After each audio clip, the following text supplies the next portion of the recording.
ፕሬዝዳንት ነበር ጀነራል ታደሰ ርክክብ ፈጽሞም አለው። ምዕራብ ትግራይ ሕቡራን እቶም ሰብዋና አመና ቀሪቦም ከም ዘለው ክንገልጽ ንፈቱ ብጣዕሚ ደስ ዝብል ሓበሬታ እዩ። ላዕለዋይ አዛዚ ሰራዊት ኢዱ ሂቦሎም ሰበር ጥዑም ዜና ብወፍሪ ቅድሚ ምእሳረይ ናብ ገዛይ ብዝብል ምንቅስቃስ ኣብ ሓራ መሬት ብዝብል ሽም ዝንቀሳቀሱ ዝነበሩ ዕጡቋት ተጋሩ ናብ ትግራይ ተመሊሶም ኣለው። ቤት ጽሕፈት ሕወሓት ናብ ከተማ ኣክሱም ተቀይሩ ዝብል ዝንዛሕ ዘሎ ወረ ፍጹም ሓሶት ምዃኑ እዩ ተገሊጹ ዘሎ። ሰላም ክቡራትን ፍትዋትን ቤተሰብና እዚ ዳኣማት ሚድያ እዩ። ንመደብና ላይክ ሼር ናገበርኩም ክትከታተሉና ቀደምና ነዚ ቻነል ሓደሽ ዝኾንኩም ድማ ሰብስክራይብ በመግባር ቤተሰብና ሁኑ። ንሎሚ እዋናዊ ዝበልናዮም ሓበሬታታት ናባኹም ክነብል ፈለማ ሰበር ዜና ኣለና። ላዕለዋይ አዛዚ ሰራዊት ኢዱ ሂቦሎም ናይ RSF ኮማንደር ምስ ዕጡቋት ሰራዊቱ ብምዃን ንሓይልታት ሱዳን ኢዱ ሂቦሎም። ካብቶም ላዕለዎት አዘዝቲ RSF እቲ ሓደ ኣብ ካርሜሪ ካብ 80 ንላዕሊ ወተሃደራትን ዝተዓጠቑ ናይ ወተሃደራዊ ፓትሮላት ሒዙ ኣብ ዲባ ዝርከብ ሓይልታት ምክልኻል ሰራዊት ሱዳን ኢዱ ከም ዝሃበ ተፈሊጦሎም። ቅድም ክብል እውን ጀነራላት RSF ኢዶም ንሓይልታት ምክልኻል ሱዳን ከም ዝሃቡ ዝዝከር እዩ። ናብ ዝቕፅል ሓበሬታ ክንሓልፍ ዘተ ምጥንኻር ጽምዶ ፖለቲከኛታት ሱዳን ተወከልቲ ኤርትራ፣ ትግራይ፣ ኣምሓራ፣ ኢትዮጵያን ኣብ ዝተረኸቡሉ ኣፖርት ሱዳን ይቕፅል ኣሎ። እቲ ብመንግስቲ ኢትዮጵያን ደገፍቱ አክቲቪስታትን ዝውረዝ ዘሎ ብፍላይ ድማ ኣብ መንጎ ኢትዮጵያን ኤርትራን ዝርብ ዕርቂ ሰላም ይግበረሎም። ትግራይ ኣብ መንቀራቅር ክትቀርእ እያ፣ ትግራይ ናይ ኢዳ ክትረከብ እያ እናበሉ ኣብ ልዕሊ ትግራይ ሕማቕ ዝምነዩ ዘለው እዞም ናይ ብልጽግና ተኸፈልቲ ዝነዝሕዎ ዘሎ ወረ ፍጹም ካብ ሓቂ ዝረሓቐ ምዃኑ ተገሊጹሎም። ኣብቲ ዝተኻየደ ናይ ጽምዶ መድረኽ ካብ ተወከልቲ ትግራይ፣ ተወከልቲ ኤርትራን ሱዳንን ኣምሓራን ዝተረኸቡ ኮይኖም ከምኡ ድማ ብፍሉይ ዝበለ መልክዑ ካብ ተወከልቲ ኦሮሞ እውን ዝተረኸቡሉ መድረኽ እዩ ነይሩ። ኣብቲ ዝተኻየደ መድረኽ ጽምዶ ድማ እዚ ኣብ ኢትዮጵያ ዘሎ ስርዓት ሓቢርና ነወግዶ ዝብል ኣብ ስምምዕ ከም ዝበጽሑ እውን ተፈሊጦሎም። ፕሬዝዳንት ነበር ጀነራል ታደሰ ርክክብ ፈጽሞም ኣለው። እቲ ብፕሬዝዳንት ጀነራል ታደሰ ወረደ እናተመርሐ ዝነበረ ግዚያዊ ምምሕዳር ትግራይ ሕዚ ብፕሬዝዳንት ዶክተር ደብረጽዮን ገብረ ሚካኤል ተተኪኡሎም። በዚ መሰረት ኣብ ትሕቲ ፕሬዝዳንት ጀነራል ታደሰ ዝነበሩ ኩሎም ናውቲ ንፕሬዝዳንት ዶክተር ደብረጽዮን ገብረ ሚካኤል ከም ዘረከቡ ተፈሊጦሎም። ንመዓልታት ኣይረክብን ኢሎም ዝጸንሑ ጀነራል ታደሰ ወረደ ሕዚ ግን እቲ ርክክብ ስነ ስርዓት ከም ዝተዛዘመን ፕሬዝዳንት ነበር ጀነራል ታደሰ ድማ ኩሉ ኣብ ጎኒ መንግስቲ ትግራይን ሰራዊት ትግራይን ኮይኖም ከም ዝቃለሱ ኣብ ስምምዕ ከም ዝተበጽሐ ተፈሊጦሎም። ሕዚ ድማ እቲ ኣብ ትሕቲኦም ዝነበረ ናይ ፕሬዝዳንት ትግራይ ኦፊሻል ፌስቡክ ገጽ ንፕሬዝዳንት ዶክተር ደብረጽዮን ገብረ ሚካኤል ዝምራሕ መንግስቲ ከም ዘረክቡን ኣብ ትሕቲ ትግራይ ኮሚኒኬሽን ዝነበረ ኦፊሻል ፌስቡክ ገጽ እውን ብዶክተር ደብረጽዮን ገብረ ሚካኤል ዝምራሕ መንግስቲ ትግራይ ከም ዘረከቡን ተፈሊጦሎም። በዚ መሰረት ድማ እቲ ሕዚ እቲ ሕጋዊ መንግስቲ እናተባህለ ዝጽዋዕ ብዶክተር ደብረጽዮን ገብረ ሚካኤል ዝምራሕ መንግስቲ ሕዚ ነዘን ኦፊሻል ፌስቡክ ገጻት እውን ብናይ ባዕሉ መልእኽትታት እናጽሓፈለን ከም ዝርከቡ እውን ተፈሊጦሎም። በዚ መሰረት ድማ እቲ ዝተረኸበ ሓበሬታ ወሲኹ ከም ዝገልጾ ጀነራል ታደሰ ወረደ ሕዚ ሙሉእ ብምሉእ ናብ ሰራዊት ትግራይ ተጠርኒፎም ኣመራርሓ ሰራዊት ትግራይ ኮይኑ ከም ዝቕጽል ተፈሊጦሎም። ናብ ዝቕጽል ሓበሬታ ክንሓልፍ ሰበር ጥዑም ዜና ብወፍሪ ቅድሚ ምእሳረይ ናብ ገዛይ ብዝብል ምንቅስቃስ ኣብ ሓራ መሬት ብዝብል ሽም ዝንቀሳቀሱ ዝነበሩ ዕጡቋት ተጋሩ ናብ ትግራይ ተመሊሶም ኣለው። ብጣዕሚ ዘሐጉስ እዩ። ክቡራትን ፍትዋትን ቤተሰብና ብጣዕሚ ደስ ዝብል ዜና እዩ። ኣብ ሓራ መሬት ዝነበሩ ኣብ ሓራ መሬት እናበሉ ዝጽውዕዎ ዝንቀሳቀሱ ዝነበሩ ዕጡቋት ተጋሩ ብፍላይ ድማ ብልጽግና ኮነይሉ ዘጣየሾም ዝወደቦም ተጋሩ ባዕሎም ንባዕሎም ክዳመዩ ባዕሎም ንባዕሎም ክዋግኡ ክጣፍኡ መሰረት ገይሩ ዝወደቦም ዘዕጥቆም ዕጥቋት ኣብ ሓራ መሬት እናበሉ ዝንቀሳቀሱ ዝነበሩ ዕጥቋት ተጋሩ ናብ ዓዶም ምምላስ ጀሚሮም ኣሎም ብፍላይ ሕዚ ዝስማዕ ዘሎ ሓበሬታ ብፍላይ ሕዚ ዝስማዕ ዘሎ ዜና ድማ ጽቡቕ ዘይኮነ ኣብ ልዕሊ እቶም ኣብ ሓራ መሬት ዘለዉ ዕጡቋት መንግስቲ ኢትዮጵያ ስጉምቲ ክወስድ ምዃኑ በቲ ናይ ሓራ መሬት ዝበሃል ምንቅስቃስ ሓደ ኣዛዚ ብግልፂ ተናጊሮም ኣሎም ኣብቲ ምስሊ ትሪእዎ ዘለኹም እውን ብግልፂ እዩ ተናጊሮም እንድሕር ዳ ዘይትእዘዙና ኮይንኩም እንድሕር ዳ ምስ ትግራይ ዘይትዋግኡ ኮይንኩም ምስ ሰራዊት ትግራይ ዘይትዋግኡ ኮይንኩም ንመከላከያ ሓጊዝኩም ንፋኖ ዘይትወቅዑ እንድሕር ዳ ኮይንኩም ኣብ ልዕሊኹም ስጉምቲ ክንወስድ ኢና ኢሉ ነቶም ናይ ሓራ መሬት ብዝብል ዝንቀሳቀሱ ዘለዉ ዕጡቋት ኣዘዝቲ ኣብ ቢሾፍቱ ወሲዱ መጠንቀታ ከም ዝሃቦም ንሶም ድማ ናብ ሓራ መሬት ተመሊሶም ነቲ ዕጡቕ ትግራዋይ እዚ መምርሒ ከም ዝሃብዎ ካብ አንደበቶም እዩ ምርዳእ ዝከኣል ኣቲና ኣብ ቀረባ እዋን ናይ መስጠንቀቂያ ትእዛዝ ተዋሂቡና ኣሎ ስለዚ እቲ ዝተለኣኸልና ሓበሬታ ከም ዘመላኽቶ እውን እቶም ዕጡቋት ተጋሩ ኣብ ሓያል ጭንቅን ራዕድን ከም ዘለዉ እዩ ተፈሊጡ ዘሎ ናብ ዓዶም ንምምላስ ድማ ኩሉ ዓይነት ስጉምቲ ከም ዝወስዱ እዮም ገሊፆም ዘለዉ ስለዚ ናብ ዓድኹም ንምምላስ ኩሉ ዓይነት ስጉምቲ ትወስዱ ይግበአኩም እዚ ናይ ብልፅግና ድራር ዓረር ክገብረኩም እዩ ዝሰርሕ ዘሎ ብልፅግና ናብ ምስ ትግራይ ክዋግአኩም ብድሕሪት ኮይኑ ንሱ ክወቅዐኩም ብቀድሚት ድማ TDF ክወቅዐኩም እናተገበረ እዩ ዝስራሕ ዘሎ ስለዚ ምስ ፋኖ እውን ክዋግአኩም ሂወትኩም ከንቱ ሞት ክትኸፍሉ ምስ ትግራይ እውን ክዋግአኩም ምስ ተሓውኩም ምስ ትብፃይኩም ምስ ትማሊ ምሳኹም ኮይኑ ታሪክ ዝሰርሕ ተጋዳላይ ክዋግአኩም እዩ ዝሰርሕ ዘሎ ኣብ ጥፍኣት ትግራይ ኢድኩም ክትሓውሱ እዩ ዝሰርሕ ዘሎ ስለዚ ሕዚ እውን ገና ብገንኡ ናብ ዓድኹም ክትመፁ ኣለኩም ስለዚ ሕዚ ሓድሽ ምንቅስቃስ ጀሚሮም ኣለዉ ቅድሚ ምእሳረይ ናብ ገዛይ ዝብል ምንቅስቃስ ጀሚሮም ኣለዉ ቅድሚ ምእሳረይ ናብ ገዛይ ጥራሕ ዘይኮነስ ቅድሚ ምሟተይ ናብ ገዛይ ብዝብል ምንቅስቃስ ይኹም እቲ ምንቅስቃስኩም ሓፍ ከተብልዎ ዝግበአኩም ቅድሚ ምእሳረይ ናብ ገዛይ ጽቡቕ እዩ ግን ቅድሚ ምእሳርኩም ጥራሕ ኣይኮነን ኣብ ልዕሊኹም ስጉምቲ ክወስድ እዩ ስጉምቲ ንስጉምቱ ስጉምቲ ማእሰርቲ ጥራሕ ኣይኮነን ስጉምቲ መቕተልቲ እውን ክወስድ እዩ ስለዚ እዚ ስጉምቲ ቅትለት ከይተወሰደኩም ብህፁፅኹም ናብ ዓድኹም ክትመፁ ዝግበአኩም ሕዚ ምንቅስቃስ ጀሚርኩም ኣለኹም ብጣዕሚ ደስ ዝብል እዩ ልዕሊ 17 ተጋሩ ናብ ዓዶም ኣትዮም ኣለዉ ትማሊ ምሸት ሎሙዓንቲ እውን ከባቢ 4 ናብ ዓዶም ናብ ትግራይ ኣትዮም ኣለዉ ካብ ግንባር ሰቆጣ ናብ ዓዶም ትግራይ ነቕሰገ ዝኣተዉ ሽም ዝርዝር ድማ ሃፍታሙ ጌታወይ ብርሃኑ ሊባኖስ ዳንኤል ግርማይ ቃሬ ካልኣዩ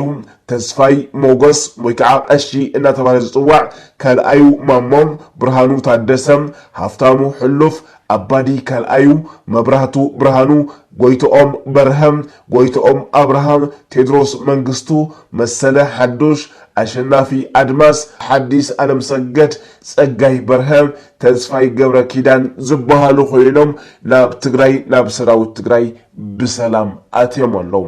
ሎማዓንቱውን ዝረኸብና የሓበሬታ ከም ዘመላኽቱ ክቡራት ንፍትዋትን ቤተሰብና ብጣዕሚ ደስ ዝብል ዜና እዩ ብጣዕሚ ደስ ዝብል ዜና ኣብ ሓራ መሬት ብዝብል ዝንቀሳቀሱ ዝነበሩ ተጋሩ ሕዝውን ናብ ትግራይ አትዮም ኣለው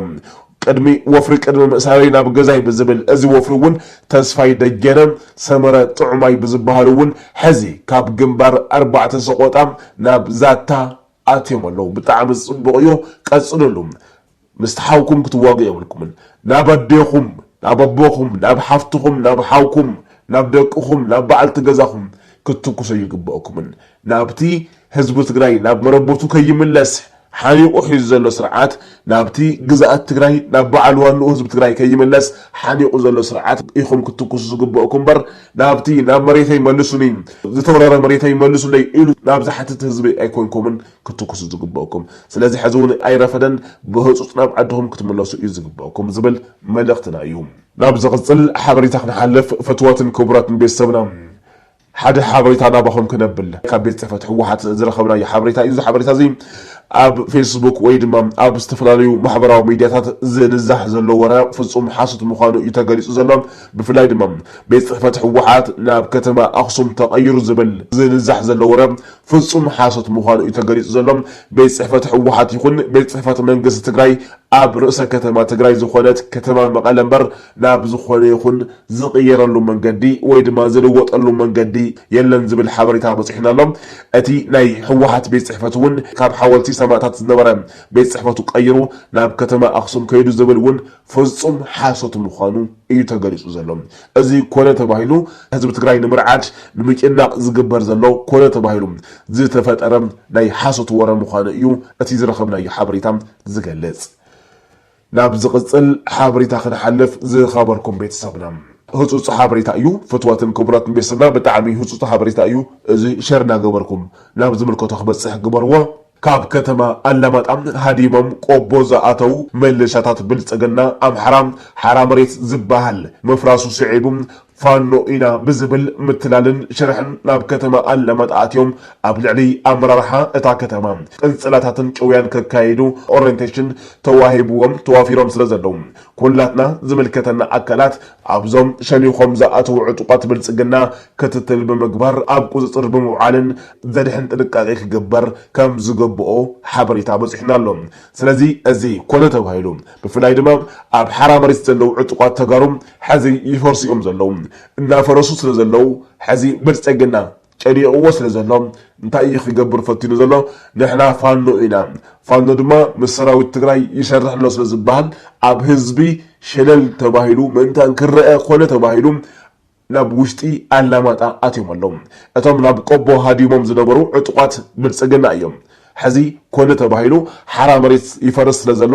ንሕና ፋኖ ኢና እናበሉ ናብ አላማጣ እናኣተው ኣብኡ ዘለው ኣመራርሓ ሰራዊትን ኣመራርሓ መንግስቲ ትግራይን ክቐትሉን ክጨውን ኦሪየንቴሽን ተዋሂብዎም ኣሎም ስለዚ እዚ ልዕል ጥንቃቐ እዩ ዘድልዮም ኣብኡ ዘለኹም ተጋሩ ኣብኡ ዘለኹም ኣመራርሓ መንግስትን ሰራዊትን ነዚ ጥቡቕ ዝኾነ ክትትል ክትገብርሉ እዩ እቲ ዝረኸብናዮ ሓበሬታ ዝገልጽ ሕዚ ድማ ብጣዕሚ ደስ ዝብል ሓበሬታ ናባኹም ከብል ብጣዕሚ ዘሕጎስ ምን ህዝቢ ትግራይ ብጣዕሚ ምስራት ዝስምዕ ሓበሬታ በፂሕናሎም ምዕራብ ትግራይ ሕቡራም እቶም ሰብ ዋና ኣመና ቀሪቦም ከም ዘለው ክንገልጽ ንፈቱ ብጣዕሚ ደስ ዝብል ሓበሬታ እዩ ኩሉ ነገር ተወዲኡሎም ኩሉ ምድላው ተዛዚሙሎም ኣብ ምዕራብ ትግራይ ዝርከብ ኣብ መሬት ምዕራብ ትግራይ ዝርከብ ኣርሚ ሰብዓውን ምድለዋቱ ዛዚሙ ሕዚ ናብቲ ትፈትይዎ ከተማኹም ናብቲ ዋና ከተማ ምዕራብ ትግራይ ከተማ ሕሞራ ተጸጊዕልኩም ኣሎም እዚ ሓበሬታ ምውፃእ ኣይኮነን እዚ ሓቂ መንጋር እዩ ንህዝብና ብጣዕሚ ዓብይ ብስራት ኣብ ቀረባ መዓልቲ ክሰምዕ ኢኻ ሕዚ እዚ ሓበሬታ እዚ ብምንጋርና ምናልባት እውን ትጭነቁ ተጋሩ ክትህልዩ ትኽእሉ ኢኹም ንምንታይ ሓበሬታ ኣውፂኹምዎ ትብሉ ተጋሩ እውን ክትህልዩ ትኽእሉ ኢኹም ሓቅኹም ኢኹም ካብ ቅንዕና ዝብገስ እዩ ግን ድማ ኣይዞኹም ምንም ስግኣት ኣይሕደርኩም እቲ ሓበሬታ ፍጹም ሓቂ ፍጹም ዝተረጋገጸ ሓበሬታ እዩ ስርዓት ብልጽግና እውን ምንም ክገብሮ ይኽእልን ፈለጠ ኣይፈለጠ እዚ ሓበሬታ እዚ ወፀ ኣይወፀ ምንም ዝገብሮ ነገር የለን እዚ ኣብ ድምዳመ ተበፂሑ እዩ ይፈልጦ እዩ ድማ ንሕና ስለ ዘበልናዮ ይኮነን ወይ ሚድያታት ስለ ዝበልዎ ይኮነን ባዕሉ ብልጽግና ብቐረባ ዝከታተሎ ዘሎ ጉዳይ ዝፈልጦ ዘሎ ጉዳይ ግን ድማ ምንም ክገብሮ ዘይከኣለ ጉዳይ እዩ ስለዚ ኣብ ቀረባ መዓልታት ሕሙራ ነፃ ክትኸውን እያ ምዕራብ ትግራይ ነፃ ክትኸውን እያ ብጣዕሚ ዓብይ ብስራት እዩ ተሰሚዑ ዘሎ እቲ ተላኢኹልና ዘሎ ሓበሬታ ብጣዕሚ ደስ ዝብል እዩ ካብዚ ብላዕሊ እዩ ካብቲ ንነግረኩም ዘለና ብላዕሊ እዩ ምናልባት እውን ንሚድያ ዝጥዕም ጥራሕ ሓበሬታ ኢና ነግረኩም ዘለና ብጣዕሚ ግን ብዝገርም ብቕዓት ብዝገርም ቁመና ሰራዊት ትግራይ ኣቦቱ ይርከብ ሰራዊት ትግራይ ኣርሚ ሰብዓ ድማ ናብታ ትፈትይዋ ከተማኹም ዋና ከተማ ምዕራብ ትግራይ ከተማ ሕሞራ ተጸጊዕሎ ምዕራብ ትግራይ ብሓፈሻ ኣብ ቀረባ መዓልታት ናብ በዓል ዋንኡ ህዝቢ ትግራይ ክምለስ እዩ ስለዚ እቶም ሰብ ዋና ኣመና ቀሪቦም ኣለው ኣብ ከተማና ከተማ ሕሞራ ኣብ ቀረባ ድማ ሓዱሽ ነገር ክንሰምዕ ድልዋት ክንኮኑ ይግበአና ተጋሩ ብጣዕሚ ዝገርም እዩ ዓብይ ዓወት ክምዝገብ እዩ ሰነ 21 ድማ ኣብ ዓድና ክኸውን እዩ ሰነ 21 2013 ዓመተ ምህረት ስርዓት ብልጽግና መከላከያ ተደማሲሱ ከተማና ከተማ መቐለ ድማ ኣብ ትሕቲ ሰራዊት ትግራይ ምእታዋ ዝዝከር እዩ ሰነ 21 2018 ዓመተ ምህረት ድማ ምዕራብ ትግራይ ናብ ኢድ ሰራዊት ትግራይ ከም ተኣቱ ህዝብና ናብ መረቦቱ ከም ዝመለስ بخرعات كين قلصلكم ندلي زخبركم بيتسبنا ناب زقصل حبريتا نحلف كاب صبق ناب بهزي يبل ناب صبق حبريتا نشغاغركم حزي سمعنا يو حبريتا دمام حزي زبصحنا حبريتا دمام حرام ريت بزبل زنقساقس زلو عطقات تغارو مسفانو اواغي امم ولو بفانو دما بركت زبلو تغارو تماريخوم ولو بتعامي بزحزن بتعامي بزحمم منقدي بزحات تغارو هيوتهم كفيلهم ولو لمنم علامه زيبلو بتعامي بزحزن منقدي ادو تግራይ حزي انتاي لهم كردوا خم زخلو بتعامي بزحزن بتعامي بزحمم منقدي نمكناكي حقيزهم مسفانو اواغي امم ولو بتعامي زحزن مسوات دما تخافيل لهم عدل زغبرو تماريخوم ولو تايم بخجبر إدك مهاب يحيش ولا قابل تعامل زحمة من تقونا أتي لا يتجارو إد مهاب زيتنا بدم أب تجرواي ترى أي ذي فلت بخمسة عائلة مركوعو إدك مهاب تجرواي شمو جينات نبرم لومي بزحفر من جدي أب قولني أتي دخم أتي فشل زخنا سرعات بالسجنام أتي منهم أعقب زي بلو مكانك أب قولنو خينهم إن تواجو نفانو إيدم هيبوم لهم ويدما بفانو تماريخهم لو كمتي أب سكرين تريقوم زلهم أزياتهم بفانو استمارخو يوم تغارو خوينهم بفانو استمارخهم نبت سجن هذا جيفهم مالتي بتعمي كابزي أم زبازح دمام مسوات خفيلهم لو بزحزن من قدي بقدميت بفانو توقعهم بدحريت دمام لمنتاي تنسحبوا لمنتاي تسوقوا بزبل بمكانك توقعهم هوتهم زخافلو مسوات زخافلو سمعنا لنا بتعمي زحزن يكبراتن فتوات بيت سبنام سلازي حزون ناو عدكم تأتوا جباكم بهزوز ناو عدكم أتوم بهزوز نسراوي تجري إيدكم كتبوا إلى بزكات أمزيك نحبر دالين أب إدفان ودي قمز اللو عتقات تجارون تسفاي جبر ناب عدم كم زمزوم أتي زجبر زلو نايس دم من قسقاسون أزي حدا مرأيا كوني خاليو أتوم تماري خمس اللو ناب عدم ناب تجري كم زلا أخو إيه تصفات تجار زلهم أتوم هو تم كفيلهم زلوجن بتعمي زحزنيو كبرات فتوات بيت سبنام عرب امريت تندد كم زلا تفليت لهم صبصبات كم زحبروه ميسايلات ايران اب امارات عرب نزر كبات كالات ندادي عبي متقعتي كم زوردم يحبرالهم بمسرت منقطات ازي كساب حزين اب لعلي مسرت لمعات ندادي كاب تفصمو عبيتي متقعتات حدا مخالو دمام تغليص لهم عرب امريت حزي تندد كم زلا ايو زتفلاليو ميدياتات زغلصو زلهم